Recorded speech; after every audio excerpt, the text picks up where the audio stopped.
ਹਾਂਜੀ ਦੋਸਤੋ, ਸਵਾਗਤ ਹੈ ਤੁਹਾਡਾ ਸਵੇਰ ਦੀਆਂ ਮੁੱਖ ਖਬਰਾਂ ਦੇ ਵਿੱਚ। ਆਓ ਲੜੀਵਾਰ ਗੱਲ ਕਰਦੇ ਹਾਂ ਪੰਜਾਬ ਤੇ ਦੁਨੀਆ ਦੀਆਂ ਮੁੱਖ ਵੱਡੀਆਂ ਖਬਰਾਂ ਦੀ। ਵੀਡੀਓ ਸ਼ੁਰੂ ਕਰਨ ਤੋਂ ਪਹਿਲਾਂ ਲਾਈਕ ਤੇ ਸ਼ੇਅਰ ਜ਼ਰੂਰ ਕਰ ਦਿਓ ਤੇ ਸਾਡੇ ਨਾਲ ਜੁੜੇ ਰਹਿਣ ਲਈ ਚੈਨਲ ਨੂੰ ਸਬਸਕ੍ਰਾਈਬ ਕਰ ਲਓ। ਤਾਂ ਅੱਜ ਦੀ ਪਹਿਲੀ ਵੱਡੀ ਖਬਰ ਹੈ, ਕਿਸਾਨਾਂ ਤੇ ਮੰਤਰੀਆਂ ਦੇ ਵਿਚਾਲੇ 9ਵੀਂ ਮੀਟਿੰਗ ਵੀ ਰਹੀ ਬੇਸਿੱਟਾ। ਹੁਣ 19 ਜਨਵਰੀ ਨੂੰ ਹੋਵੇਗੀ ਅਗਲੀ ਮੀਟਿੰਗ। ਤਾਂ ਦੋਸਤੋ, ਤੁਹਾਨੂੰ ਦੱਸ ਦਈਏ ਕਿ ਕੇਂਦਰ ਦੇ ਕਿਸਾਨਾਂ ਦੇ ਵਿਚਾਲੇ ਦਿੱਲੀ ਦੇ ਵਿਗਿਆਨ ਭਵਨ ਵਿੱਚ ਚੱਲੀ 9ਵੇਂ ਗੇੜ ਦੀ ਮੀਟਿੰਗ ਵੀ ਬੇਸਿੱਟਾ ਨਿਕਲੀ ਹੈ। ਕਿਸਾਨ ਜਥੇਬੰਦੀਆਂ ਦੇ ਲੀਡਰਾਂ ਤੇ ਕੇਂਦਰ ਸਰਕਾਰ ਦੇ ਮੰਤਰੀਆਂ ਵਿਚਾਲੇ ਹੁਣ ਅਗਲੀ ਬੈਠਕ 19 ਜਨਵਰੀ ਨੂੰ ਹੋਵੇਗੀ। ਅਗਲੀ ਖਬਰ ਹੈ, ਕੇਂਦਰ ਸਰਕਾਰ ਦੀ ਕਿਸਾਨਾਂ ਨੂੰ ਦੋ ਟੁੱਕ, ਖੇਤੀ ਕਾਨੂੰਨ ਤਾਂ ਵਾਪਸ ਨਹੀਂ ਹੋਣਗੇ, ਹੁਣ ਤੁਸੀਂ ਦੱਸੋ ਹੱਲ। ਤਾਂ ਦੋਸਤੋ, ਤੁਹਾਨੂੰ ਦੱਸ ਦਈਏ ਕਿ ਕਿਸਾਨ ਯੂਨੀਅਨ ਦੇ ਲੀਡਰਾਂ ਨੂੰ ਕੇਂਦਰ ਸਰਕਾਰ ਨੇ ਮੁੜ ਸਪਸ਼ਟ ਕੀਤਾ ਕਿ ਖੇਤੀ ਕਾਨੂੰਨਾਂ ਵਾਪਸ ਨਹੀਂ ਹੋਣਗੇ, ਹੁਣ ਤੁਸੀਂ ਖੁਦ ਹੀ ਇਸ ਦਾ ਕੋਈ ਨਾ ਕੋਈ ਹੱਲ ਦੱਸੋ।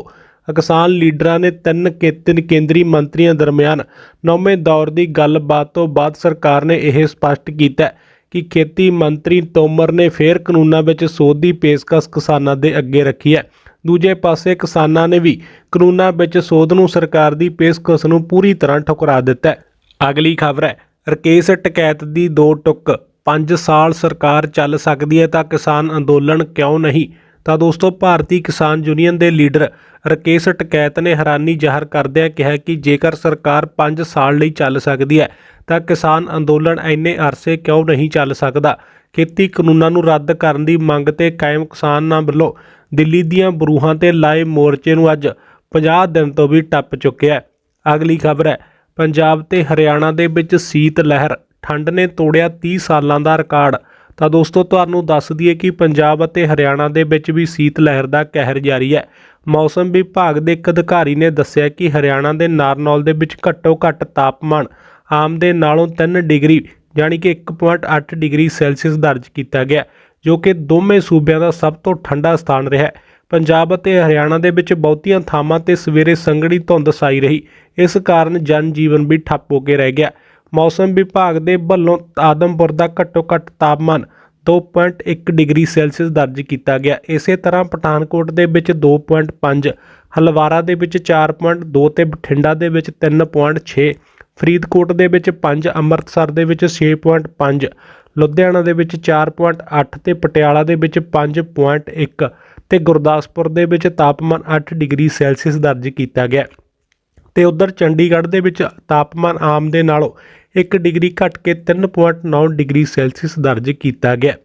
ਅਗਲੀ ਖਬਰ ਹੈ, ਪੈਟਰੋਲ ਦੀਆਂ ਕੀਮਤਾਂ ਨੇ ਤੋੜੇ ਸਾਰੇ ਰਿਕਾਰਡ, ਜਲਦ ਹੀ ਮਿਲ ਸਕਦੀ ਹੈ ਰਾਹਤ। ਤਾਂ ਦੋਸਤੋ, ਪੈਟਰੋਲ ਅਤੇ ਡੀਜ਼ਲ ਦੀਆਂ ਕੀਮਤਾਂ ਲਗਾਤਾਰ ਨਵੇਂ ਰਿਕਾਰਡ ਬਣਾ ਰਹੀਆਂ ਨੇ। ਦਿੱਲੀ ਦੇ ਵਿੱਚ ਪੈਟਰੋਲ ਦੀ ਕੀਮਤ 84 ਰੁਪਏ 70 ਪੈਸੇ ਦੇ ਰਿਕਾਰਡ ਤੇ ਪੱਧਰ ਤੇ ਪਹੁੰਚ ਚੁੱਕੀ ਹੈ, ਜਦ ਕਿ ਮੁੰਬਈ ਦੇ ਵਿੱਚ ਡੀਜ਼ਲ ਦੀ ਕੀਮਤ ਨੇ ਨਵਾਂ ਰਿਕਾਰਡ ਕਾਇਮ ਕੀਤਾ। ਮੁੰਬਈ ਦੇ ਵਿੱਚ ਡੀਜ਼ਲ ਦੀ ਕੀਮਤ 81 ਰੁਪਏ 60 ਪੈਸੇ ਪ੍ਰਤੀ ਲੀਟਰ ਤੇ ਪਹੁੰਚ ਗਈ ਹੈ। ਪੈਟਰੋਲ ਅਤੇ ਡੀਜ਼ਲ ਦੋਵਾਂ ਦੀ ਕੀਮਤ ਦੇ ਵਿੱਚ 25 ਪੈਸੇ ਪ੍ਰਤੀ ਲੀਟਰ ਦਾ ਵਾਧਾ ਹੋਇਆ। ਅਗਲੀ ਖਬਰ ਹੈ, ਪਤੰਗ ਉਡਾਉਣ ਦੇ ਲਈ ਵੀ ਪਰਮਿਟ ਜ਼ਰੂਰੀ, ਨਹੀਂ ਤਾਂ ਲੱਗ ਸਕਦਾ 10 ਲੱਖ ਰੁਪਏ ਦਾ ਜੁਰਮਾਨਾ ਤੇ 2 ਸਾਲ ਦੀ ਜੇਲ੍ਹ। ਤਾਂ ਦੋਸਤੋ, ਤੇਲਗੂ ਸੂਬੇ ਆਂਧਰਾ ਪ੍ਰਦੇਸ਼ ਅਤੇ ਤੇਲੰਗਾਨਾ ਦੇ ਵਿੱਚ ਮਕਰ ਸੰਕ੍ਰਾਂਤੀ ਦਾ ਤਿਉਹਾਰ ਧੂਮਧਾਮ ਨਾਲ ਮਨਾਇਆ ਜਾਂਦਾ ਹੈ। ਇਸ ਦੇ ਦੌਰਾਨ ਪਤੰਗਬਾਜ਼ੀ ਦੀ ਪੁਰਾਣੀ ਰਵਾਇਤ ਵੀ ਹੈ। ਲੋਕ ਇਸ ਤਿਉਹਾਰ ਨੂੰ ਖੇਡ ਵਜੋਂ ਵੀ ਲੈਂਦੇ ਨੇ। ਬਹੁਤ ਘੱਟ ਲੋਕਾਂ ਨੂੰ ਪਤਾ ਕਿ ਪਤੰਗਬਾਜ਼ੀ ਦੇ ਲਈ ਵੀ ਸਰਕਾਰੀ ਪ੍ਰਵਾਨਗੀ ਲੈਣੀ ਪੈਂਦੀ ਹੈ। ਹਵਾਬਾਜ਼ੀ ਕਾਨੂੰਨ 1934-2 ਦੇ ਅਧੀਨ ਵਸਤੂ ਆਕਾਸ਼ ਵਿੱਚ ਉਡਾਉਣ ਤੋਂ ਪਹਿਲਾਂ ਇਜਾਜ਼ਤ ਲੈਣੀ ਜ਼ਰੂਰੀ ਹੈ। ਇਹ ਕਾਨੂੰਨ ਡਰੋਨ, ਕੈਮਰਿਆਂ, ਪਤੰਗਾਂ ਅਤੇ ਗੁਬਾਰਿਆਂ ਉੱਤੇ ਵੀ ਲਾਗੂ ਹੁੰਦਾ ਹੈ। ਇਸ ਕਾਨੂੰਨ ਦੀ ਉਲੰਘਣਾ ਕਰਨ ਵਾਲੇ ਤੇ 10 ਲੱਖ ਰੁਪਏ ਦਾ ਜੁਰਮਾਨਾ ਤੇ 2 ਸਾਲ ਦੀ ਜੇਲ੍ਹ ਵੀ ਹੁੰਦੀ ਹੈ। ਅਗਲੀ ਖਬਰ ਹੈ, ਟਰੈਕਟਰ ਰੈਲੀ ਨੂੰ ਲੈ ਕੇ ਭਾਰਤੀ ਕਿਸਾਨ ਯੂਨੀਅਨ ਦਾ ਵੱਡਾ ਐਲਾਨ, ਕਿਸਾਨਾਂ ਨੂੰ ਖੁੱਲ੍ਹਾ ਪੱਤਰ। ਤਾਂ ਦੋਸਤੋ, ਤੁਹਾਨੂੰ ਦੱਸ ਦਈਏ ਕਿ ਭਾਰਤੀ ਕਿਸਾਨ ਯੂਨੀਅਨ ਨੇ ਹੁਣ ਨਵੇਂ ਖੇਤੀ ਕਾਨੂੰਨਾਂ ਦੇ ਵਿਰੁੱਧ 26 ਜਨਵਰੀ ਨੂੰ ਹੋਣ ਵਾਲੀ ਕਿਸਾਨ ਟਰੈਕਟਰ ਰੈਲੀ ਖਿਲਾਫ ਵੱਡਾ ਐਲਾਨ ਕਰ ਦਿੱਤਾ ਹੈ। ਉਹਨਾਂ ਨੇ ਕਿਹਾ ਕਿ ਕਿਸਾਨ ਰੈਲੀ ਲਾਲ ਕਿਲੇ ਤੇ ਨਹੀਂ ਬਲਕਿ ਦਿੱਲੀ ਦੀਆਂ ਸਰਹੱਦਾਂ ਤੇ ਆਯੋਜਿਤ ਕੀਤੀ ਜਾਵੇਗੀ। ਅਗਲੀ ਖਬਰ ਹੈ, 29 ਜਨਵਰੀ ਤੋਂ ਸ਼ੁਰੂ ਹੋ ਕੇ 8 ਅਪ੍ਰੈਲ ਤੱਕ ਚੱਲੇਗਾ ਸੰਸਦ ਦਾ ਬਜਟ ਸੈਸ਼ਨ। ਤਾਂ ਦੋਸਤੋ, ਤੁਹਾਨੂੰ ਦੱਸ ਦਈਏ ਕਿ ਸੰਸਦ ਦਾ ਬਜਟ ਸੈਸ਼ਨ 29 ਜਨਵਰੀ ਤੋਂ ਸ਼ੁਰੂ ਹੋਵੇਗਾ। ਇਸ ਦੌਰਾਨ ਵਿੱਤੀ ਸਾਲ 2021 ਅਤੇ 22 ਦਾ ਬਜਟ 1 ਫਰਵਰੀ ਨੂੰ ਸਵੇਰੇ 11 ਵਜੇ ਕੇਂਦਰੀ ਵਿੱਤ ਮੰਤਰੀ ਨਿਰਮਲਾ ਸੀਤਾਰਮਨ ਪੇਸ਼ ਕਰਨਗੇ। ਦੋ ਹਿੱਸਿਆਂ ਵਿੱਚ ਹੋਣ ਵਾਲਾ ਇਹ ਬਜਟ ਸੈਸ਼ਨ 8 ਅਪ੍ਰੈਲ ਤੱਕ ਚੱਲੇਗਾ। ਪਹਿਲਾ ਸੈਸ਼ਨ 29 ਜਨਵਰੀ ਤੋਂ ਸ਼ੁਰੂ ਹੋ ਕੇ 15 ਫਰਵਰੀ ਤੱਕ ਤੇ ਦੂਜਾ ਸੈਸ਼ਨ 8 ਮਾਰਚ ਤੋਂ 8 ਅਪ੍ਰੈਲ ਤੱਕ ਚੱਲੇਗਾ। ਅਗਲੀ ਖਬਰ ਹੈ, ਆਨਲਾਈਨ ਲੋਨ ਐਪ ਦੇ RBI ਕਸੇਗਾ ਨਕੇਲ, ਤੌਰ ਤਰੀਕਿਆਂ ਦੀ ਹੋਵੇਗੀ ਜਾਂਚ। ਤਾਂ ਦੋਸਤੋ ਆਸਾਨੀ ਦੇ ਨਾਲ ਲੋਨ ਅਪਰੂਵ ਕਰਕੇ ਗਾਹਕਾਂ ਦੀ ਲੋਕਪ੍ਰਿਯ ਬਣੇ ਆਨਲਾਈਨ ਲੋਨ ਐਪ ਤੇ ਲਗਾਮ ਕਸਣ ਦੇ ਲਈ RBI ਨੇ ਪੂਰੀ ਤਿਆਰੀ ਕਰ ਲਈ ਹੈ। ਲੋਨ ਦੇਣ ਵਾਲੇ ਮੋਬਾਈਲ ਐਪ ਤੇ ਉੱਚੀਆਂ ਵਿਆਜ ਦਰਾਂ ਅਤੇ ਲੋਨ ਦੇਣ ਦੀ ਵਸੂਲੀ ਲਈ ਗਲਤ ਤਰੀਕੇ ਅਪਣਾਉਣ ਦੀਆਂ ਸ਼ਿਕਾਇਤਾਂ ਤੋਂ ਬਾਅਦ ਰਿਜ਼ਰਵ ਬੈਂਕ ਨੇ ਇਹਨਾਂ ਦੇ ਕੰਮਕਾਜ ਦੇ ਤਰੀਕਿਆਂ ਦੀ ਜਾਂਚ ਦੇ ਲਈ ਇੱਕ ਵਰਕਿੰਗ ਗਰੁੱਪ ਵੀ ਬਣਾਇਆ। ਦਰਅਸਲ ਇਹਨਾਂ ਐਪਸ ਦੇ ਜ਼ਰੀਏ ਉੱਚੀਆਂ ਵਿਆਜ ਦਰਾਂ ਤੇ ਲੋਨ ਦੇਣ, ਵਸੂਲੀ ਦੇ ਗਲਤ ਤੌਰ ਤਰੀਕੇ ਅਤੇ ਡਾਟਾ ਰਿਸਕ ਨੂੰ ਲੈ ਕੇ RBI ਨੂੰ ਲਗਾਤਾਰ ਸ਼ਿਕਾਇਤਾਂ ਮਿਲ ਰਹੀਆਂ ਸਨ। ਇਸ ਤੋਂ ਬਾਅਦ ਹੀ RBI ਨੇ ਇਹਨਾਂ ਤੇ ਲਗਾਮ ਕਸਣ ਦਾ ਫੈਸਲਾ ਲਿਆ। ਅਗਲੀ ਖਬਰ ਹੈ, ਪੰਜਾਬ ਦੇ ਵਿੱਚ ਪਟਵਾਰੀਆਂ ਦੀ ਭਰਤੀ ਪ੍ਰੀਖਿਆ ਬਾਰੇ ਪੂਰੀ ਜਾਣਕਾਰੀ ਆਈ ਸਾਹਮਣੇ। ਤਾਂ ਦੋਸਤੋ ਪੰਜਾਬ ਦੇ ਵਿੱਚ ਪਟਵਾਰੀ ਭਰਤੀ 2021 ਦਾ ਐਲਾਨ ਕਰ ਦਿੱਤਾ ਗਿਆ। ਤੁਹਾਨੂੰ ਦੱਸ ਦਈਏ ਕਿ ਪੰਜਾਬ ਸਰਕਾਰ ਨੇ ਮਾਲ, ਜ਼ਿਲ੍ਹਾਦਾਰ ਅਤੇ ਕਨਾਲ ਪਟਵਾਰੀ ਦੀਆਂ ਕੁੱਲ 1152 ਅਸਾਮੀਆਂ ਦੇ ਲਈ ਭਰਤੀ ਪ੍ਰਕਿਰਿਆ ਸ਼ੁਰੂ ਕਰ ਦਿੱਤੀ ਹੈ। ਅਜਿਹੇ ਉਮੀਦਵਾਰ ਜੋ ਇਹਨਾਂ ਅਸਾਮੀਆਂ ਵਿੱਚ ਨੌਕਰੀ ਕਰਨ ਦੇ ਇੱਛੁਕ ਨੇ ਉਹ 14 ਜਨਵਰੀ 2021 ਤੋਂ 11 ਫਰਵਰੀ 2023 ਤੱਕ ਆਨਲਾਈਨ ਅਰਜ਼ੀਆਂ ਦੇ ਸਕਦੇ ਨੇ। ਅਗਲੀ ਖਬਰ ਹੈ, ਕਿਸਾਨ ਅੰਦੋਲਨ ਨੇ ਤੋੜੀ ਰਿਲਾਇੰਸ, ਵਾਲਮਾਰਟ ਜਿਹੇ ਗਰੋਸਰੀ ਸਟੋਰਜ਼ ਦਾ ਲੱਕ, ਹੁਣ ਤੱਕ ਹੋਇਆ ਕਰੋੜਾਂ ਦਾ ਘਾਟਾ। ਤਾਂ ਦੋਸਤੋ ਤੁਹਾਨੂੰ ਦੱਸ ਦਈਏ ਕਿ ਨਵੇਂ ਖੇਤੀਬਾੜੀ ਕਾਨੂੰਨਾਂ ਨੂੰ ਲੈ ਕੇ ਕਿਸਾਨ ਸਾਰੇ ਦੇਸ਼ ਦੀਆਂ ਸੜਕਾਂ ਦੇ ਉੱਪਰ ਨੇ। ਉਹਨਾਂ ਨੂੰ ਦਿੱਲੀ ਦੀਆਂ ਸਰਹੱਦਾਂ ਤੇ ਬੈਠੇ ਅੱਜ 52 ਦਿਨ ਹੋ ਗਏ ਨੇ। ਰਿਲਾਇੰਸ ਇੰਡਸਟਰੀ, ਵਾਲਮਾਰਟ ਵਰਗੀਆਂ ਕੰਪਨੀਆਂ ਦੇ ਸਟੋਰਾਂ ਤੇ ਵੀ ਕਿਸਾਨਾਂ ਦਾ ਗੁੱਸਾ ਫੁੱਟ ਰਿਹਾ ਹੈ। ਇਸ ਕਾਰਨ ਕੰਪਨੀਆਂ ਨੂੰ ਆਪਣੇ ਸਟੋਰ ਬੰਦ ਰੱਖਣੇ ਪੈ ਰਹੇ ਨੇ। ਪਿਛਲੇ ਮਹੀਨਿਆਂ ਵਿੱਚ ਕੰਪਨੀਆਂ ਨੂੰ ਕਰੋੜਾਂ ਰੁਪਏ ਦਾ ਨੁਕਸਾਨ ਝੱਲਣਾ ਪਿਆ। ਅਗਲੀ ਖਬਰ ਹੈ, ਸਰਕਾਰੀ ਮੁਲਾਜ਼ਮਾਂ ਤੇ ਪੈਨਸ਼ਨਰਾਂ ਦੇ ਲਈ ਵੱਡੀ ਖੁਸ਼ਖਬਰੀ, ਮਿਲ ਸਕਦਾ 28% ਮਹਿੰਗਾਈ ਭੱਤਾ। ਤਾਂ ਦੋਸਤੋ ਕੇਂਦਰ ਸਰਕਾਰ ਦੇ ਲੱਖਾਂ ਮੁਲਾਜ਼ਮਾਂ ਤੇ ਪੈਨਸ਼ਨਰਾਂ ਦੇ ਲਈ ਵੱਡੀ ਖੁਸ਼ਖਬਰੀ ਆਈ ਹੈ। ਆਸ ਪ੍ਰਗਟਾਈ ਜਾ ਰਹੀ ਹੈ ਕਿ ਸਰਕਾਰ ਉਹਨਾਂ ਨੂੰ ਮਹਿੰਗਾਈ ਦੀ ਮੌਜੂਦਾ 28% ਦੀ ਦਰ ਨਾਲ ਮਹਿੰਗਾਈ ਭੱਤਾ ਤੇ ਮਹਿੰਗਾਈ ਰਾਹਤ ਦੇਣ ਵਾਲੀ ਹੈ। ਇਸ ਦੇ ਨਾਲ ਹੀ ਕੇਂਦਰ ਸਰਕਾਰ ਮੁਲਾਜ਼ਮਾਂ ਦੇ 49.63 ਲੱਖ ਮੁਲਾਜ਼ਮਾਂ ਨੂੰ 65.26 ਲੱਖ ਪੈਨਸ਼ਨਰਾਂ ਨੂੰ ਫਾਇਦਾ ਹੋਵੇਗਾ। ਸਾਰੇ ਮੁਲਾਜ਼ਮਾਂ ਤੇ ਪੈਨਸ਼ਨਰ ਲੰਬੇ ਸਮੇਂ ਤੋਂ ਇਸ ਦੀ ਉਡੀਕ ਕਰ ਰਹੇ ਸਨ। ਅਗਲੀ ਖਬਰ ਹੈ, ਪ੍ਰਧਾਨ ਮੰਤਰੀ ਫਸਲ ਬੀਮਾ ਯੋਜਨਾ ਨੂੰ 5 ਸਾਲ ਪੂਰੇ, ਹੁਣ ਤੱਕ 25 ਕਰੋੜ ਤੋਂ ਵੱਧ ਕਿਸਾਨ ਜੁੜਨ ਦਾ ਦਾਅਵਾ। ਤਾਂ ਦੋਸਤੋ ਪ੍ਰਧਾਨ ਮੰਤਰੀ ਫਸਲ ਬੀਮਾ ਯੋਜਨਾ ਨੂੰ 5 ਸਾਲ ਪੂਰੇ ਹੋਣ ਤੇ ਕੇਂਦਰੀ ਖੇਤੀਬਾੜੀ ਮੰਤਰੀ ਨਰਿੰਦਰ ਤੋਮਰ ਨੇ ਸ਼ੁਭਕਾਮਨਾਵਾਂ ਦਿੱਤੀਆਂ ਨੇ।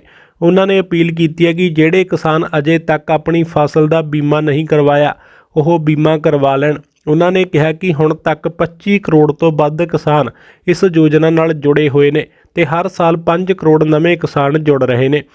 ਅਗਲੀ ਖਬਰ ਹੈ, ਕਿਸਾਨਾਂ ਲਈ ਨਵੀਂ ਸਰਕਾਰੀ ਸਕੀਮ, ਸਾਲਾਨਾ ਮਿਲਣਗੇ 36,000 ਰੁਪਏ, ਰਜਿਸਟ੍ਰੇਸ਼ਨ ਕੀਤੀ ਫ੍ਰੀ। ਤਾਂ ਦੋਸਤੋ ਕੇਂਦਰ ਸਰਕਾਰ ਕਿਸਾਨਾਂ ਦੇ ਹਿੱਤ ਵਿੱਚ ਕਈ ਯੋਜਨਾਵਾਂ ਚਲਾ ਰਹੀ ਹੈ। ਲੱਖਾਂ ਕਿਸਾਨਾਂ ਨੂੰ ਇਸ ਦਾ ਸਿੱਧਾ ਲਾਭ ਮਿਲ ਰਿਹਾ ਹੈ। ਇਹਨਾਂ ਯੋਜਨਾਵਾਂ ਦੇ ਵਿੱਚੋਂ ਇੱਕ ਸਰਕਾਰ ਦੀ ਪ੍ਰਧਾਨ ਮੰਤਰੀ ਕਿਸਾਨ ਮਾਨ ਧਨ ਯੋਜਨਾ ਹੈ। ਇਸ ਯੋਜਨਾ ਦੇ ਤਹਿਤ ਕਿਸਾਨਾਂ ਨੂੰ ਸਰਕਾਰੀ ਕਰਮਚਾਰੀਆਂ ਦੀ ਤਰ੍ਹਾਂ ਹਰ ਮਹੀਨੇ ਪੈਨਸ਼ਨ ਮਿਲਦੀ ਹੈ। ਪ੍ਰਧਾਨ ਮੰਤਰੀ ਕਿਸਾਨ ਮਾਨ ਧਨ ਯੋਜਨਾ ਦੇ ਤਹਿਤ 60 ਸਾਲ ਦੀ ਉਮਰ ਤੋਂ ਬਾਅਦ ਪੈਨਸ਼ਨ ਦਾ ਪ੍ਰਬੰਧ ਹੋਵੇਗਾ। ਕੋਈ ਵੀ 18 ਸਾਲ ਤੋਂ 40 ਸਾਲਾਂ ਦੀ ਉਮਰ ਵਿੱਚ ਕਿਸਾਨ ਇਸ ਯੋਜਨਾ ਵਿੱਚ ਹਿੱਸਾ ਲੈ ਸਕਦਾ ਹੈ। ਅਗਲੀ ਖਬਰ ਹੈ, ਕੋਵਿਡ-19 ਦੇ ਪਿਛਲੇ 7 ਦਿਨਾਂ ਦੇ ਵਿੱਚ ਰੋਜ਼ਾਨਾ 20,000 ਤੋਂ ਘੱਟ ਆਏ ਮਰੀਜ਼।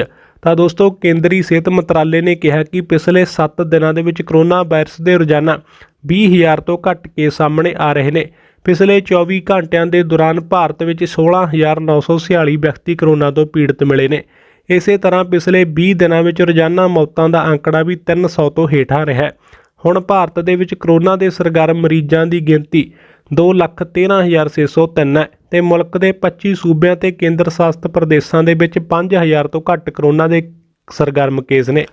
ਅਗਲੀ ਖਬਰ ਹੈ, ਮੋਦੀ ਅੱਜ ਕਰਨਗੇ ਟੀਕਾਕਰਨ ਮੁਹਿੰਮ ਦੀ ਸ਼ੁਰੂਆਤ। ਤਾਂ ਦੋਸਤੋ ਪ੍ਰਧਾਨ ਮੰਤਰੀ ਨਰਿੰਦਰ ਮੋਦੀ ਅੱਜ ਦੇਸ਼ ਦੇ ਵਿੱਚ ਕੋਵਿਡ-19 ਟੀਕਾਕਰਨ ਪ੍ਰੋਗਰਾਮ ਦੀ ਸ਼ੁਰੂਆਤ ਕਰਨਗੇ। ਸਰਕਾਰ ਨੇ ਦਾਅਵਾ ਕੀਤਾ ਕਿ ਉਸਨੇ ਭਾਰਤ ਦੇ ਵਿੱਚ ਨਿਰਮਿਤ 2 ਕਰੋਨਾ ਵੈਕਸੀਨਾਂ ਦੀਆਂ ਮੁਨਾਸਿਬ ਖੁਰਾਕਾਂ ਦੇਸ਼ ਦੇ ਸਾਰੇ ਰਾਜਾਂ ਤੇ ਕੇਂਦਰ ਸ਼ਾਸਿਤ ਪ੍ਰਦੇਸ਼ਾਂ 'ਚ ਪੁੱਜਦੀਆਂ ਕਰ ਦਿੱਤੀਆਂ ਨੇ।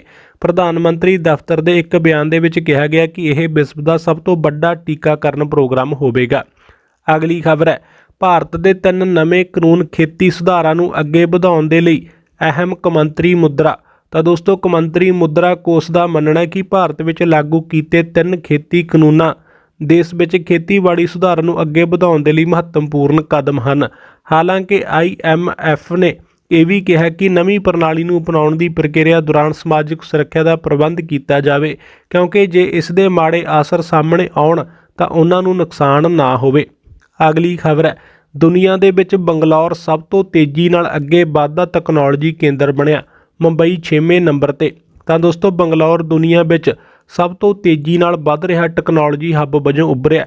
ਲੰਡਨ ਦੇ ਵਿੱਚ ਜਾਰੀ ਤਾਜ਼ਾ ਖੋਜ ਦੇ ਅਨੁਸਾਰ ਬੰਗਲੌਰ ਸਾਲ 2016 ਤੋਂ ਵਿਸ਼ਵ ਵਿੱਚ ਸਭ ਤੋਂ ਤੇਜ਼ੀ ਨਾਲ ਵੱਧ ਰਿਹਾ ਤਕਨਾਲੋਜੀ ਦਾ ਗੜ੍ਹ ਮੰਨਿਆ ਜਾ ਰਿਹਾ ਹੈ। ਇਸ ਤੋਂ ਬਾਅਦ ਯੂਰਪੀ ਸ਼ਹਿਰਾਂ ਦੇ ਵਿੱਚ ਲੰਡਨ, ਮਿਊਨਿਖ, ਬਰਲਿਨ ਅਤੇ ਪੈਰਿਸ ਹਨ। ਦੇਸ਼ ਦੀ ਵਿੱਤੀ ਰਾਜਧਾਨੀ ਮੁੰਬਈ ਇਸ ਸੂਚੀ ਦੇ ਵਿੱਚ 6ਵੇਂ ਨੰਬਰ ਤੇ ਹੈ। ਅਗਲੀ ਖਬਰ ਹੈ, ਪੰਜਾਬ ਦੇ ਵਿੱਚ ਵੀ ਬਰਡ ਫਲੂ ਦੀ ਪੁਸ਼ਟੀ, ਮੋਹਾਲੀ ਦੇ ਵਿੱਚ ਮਿਲੇ ਪੋਜ਼ਿਟਿਵ ਸੈਂਪਲ। ਤਾਂ ਦੋਸਤੋ ਤੁਹਾਨੂੰ ਦੱਸ ਦਈਏ ਕਿ ਬਰਡ ਫਲੂ ਪੂਰੇ ਦੇਸ਼ ਵਿੱਚ ਤੇਜ਼ੀ ਦੇ ਨਾਲ ਫੈਲ ਰਿਹਾ ਹੈ। ਹੁਣ ਪੰਜਾਬ ਦੇ ਵਿੱਚ ਬਰਡ ਫਲੂ ਦੀ ਪੁਸ਼ਟੀ ਕੀਤੀ ਗਈ ਹੈ। ਮੋਹਾਲੀ ਜ਼ਿਲ੍ਹੇ ਤੋਂ ਨਵੇਂ ਨਮੂਨੇ ਪੋਜ਼ਿਟਿਵ ਆਏ ਨੇ। ਅਧਿਕਾਰੀਆਂ ਨੇ ਕਿਹਾ ਕਿ 2 ਮੋਹਾਲੀ ਪੋਲਟਰੀ ਫਾਰਮਾਂ ਦੇ ਪੰਛੀਆਂ ਵਿੱਚ ਬਰਡ ਫਲੂ ਵਾਇਰਸ ਦੇ ਲੱਛਣ ਪਾਏ ਗਏ ਨੇ। 800 ਪੰਛੀਆਂ ਦੇ ਵੱਖ-ਵੱਖ ਨਮੂਨੇ ਜਲੰਧਰ ਦੀ ਲੈਬ ਵਿੱਚ ਭੇਜੇ ਗਏ ਨੇ। ਹਰ ਰੋਜ਼ ਇੱਥੇ 100 ਤੋਂ 125 ਨਮੂਨੇ ਦੇ ਟੈਸਟ ਕੀਤੇ ਜਾ ਰਹੇ ਨੇ। ਦੱਸ ਦਈਏ ਕਿ 11 ਰਾਜਾਂ ਜਿੱਥੇ ਬਰਡ ਫਲੂ ਦੀ ਪੁਸ਼ਟੀ ਕੇਂਦਰ ਸਰਕਾਰ ਵੱਲੋਂ ਕੀਤੀ ਗਈ ਹੈ, ਉਹਨਾਂ ਦੇ ਵਿੱਚ ਕੇਰਲ, ਰਾਜਸਥਾਨ, ਮੱਧ ਪ੍ਰਦੇਸ਼, ਹਿਮਾਚਲ ਪ੍ਰਦੇਸ਼, ਹਰਿਆਣਾ, ਗੁਜਰਾਤ, ਉੱਤਰ ਪ੍ਰਦੇਸ਼, ਮਹਾਰਾਸ਼ਟਰ, ਉੱਤਰਾਖੰਡ, ਦਿੱਲੀ ਅਤੇ ਹੁਣ ਪੰਜਾਬ ਦੇ ਵਿੱਚ ਵੀ ਬਰਡ ਫਲੂ ਦੇ ਪੋਜ਼ਿਟਿਵ ਸੈਂਪਲ ਆਏ ਨੇ। ਅਗਲੀ ਖਬਰ ਹੈ, ਕਾਲੇ ਖੇਤੀ ਕਾਨੂੰਨਾਂ ਦੀ ਵਾਪਸੀ ਤੋਂ ਘੱਟ ਕੁਝ ਵੀ ਮਨਜ਼ੂਰ ਨਹੀਂ ਹੋਵੇਗਾ। ਕੈਪਟਨ ਅਮਰਿੰਦਰ ਸਿੰਘ ਦੀ ਅਗਵਾਈ ਹੇਠ ਪੰਜਾਬ ਸਰਕਾਰ ਦਾ ਰੁਖ ਸਾਫ਼। ਤਾਂ ਦੋਸਤੋ ਤੁਹਾਨੂੰ ਦੱਸ ਦਈਏ ਕਿ ਸੂਬੇ ਅਤੇ ਇਸ ਦੇ ਕਿਸਾਨਾਂ ਦੇ ਹਿੱਤਾਂ ਦੀ ਰਾਖੀ ਦੇ ਲਈ ਸਾਰੇ ਕਦਮ ਚੁੱਕਣ ਤੇ ਜ਼ੋਰ ਦਿੰਦਿਆਂ ਮੁੱਖ ਮੰਤਰੀ ਕੈਪਟਨ ਅਮਰਿੰਦਰ ਸਿੰਘ ਦੀ ਅਗਵਾਈ ਵਾਲੀ ਪੰਜਾਬ ਸਰਕਾਰ ਨੇ ਸਾਫ਼ ਕਰ ਦਿੱਤਾ ਕਿ ਕੇਂਦਰ ਸਰਕਾਰ ਵੱਲੋਂ ਬਣਾਏ ਕਾਲੇ ਖੇਤੀ ਕਾਨੂੰਨਾਂ, ਜੋ ਕਿ ਕਿਸਾਨਾਂ ਦੇ ਵਿਰੋਧੀ, ਦੇਸ਼ ਵਿਰੋਧੀ ਅਤੇ ਖੁਰਾਕ ਸੁਰੱਖਿਆ ਵਿਰੋਧੀ ਹਨ, ਨੂੰ ਰੱਦ ਕਰਨ ਤੋਂ ਘੱਟ ਕੁਝ ਵੀ ਮਨਜ਼ੂਰ ਨਹੀਂ ਹੋਵੇਗਾ।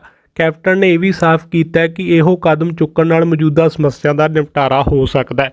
ਅਗਲੀ ਖਬਰ ਹੈ, ਵਿਜੇ ਇੰਦਰ ਸਿੰਗਲਾ ਦੀ ਅਗਵਾਈ ਦੇ ਵਿੱਚ 7800 ਤੋਂ ਵੱਧ ਸਰਕਾਰੀ ਸਕੂਲਾਂ ਨੂੰ ਸਮਾਰਟ ਸਕੂਲਾਂ ਦੇ ਵਿੱਚ ਬਦਲਿਆ। ਤਾਂ ਦੋਸਤੋ ਪੰਜਾਬ ਸਰਕਾਰ ਨੇ ਸਕੂਲੀ ਬੁਨਿਆਦੀ ਢਾਂਚੇ ਦੀ ਕਾਇਆ ਕਲਪ ਕਰਦੇ ਹੋਏ ਹੁਣ ਤੱਕ 7842 ਸਰਕਾਰੀ ਸਕੂਲਾਂ ਨੂੰ ਸਮਾਰਟ ਸਕੂਲਾਂ ਦੇ ਵਿੱਚ ਤਬਦੀਲ ਕਰ ਦਿੱਤਾ ਹੈ।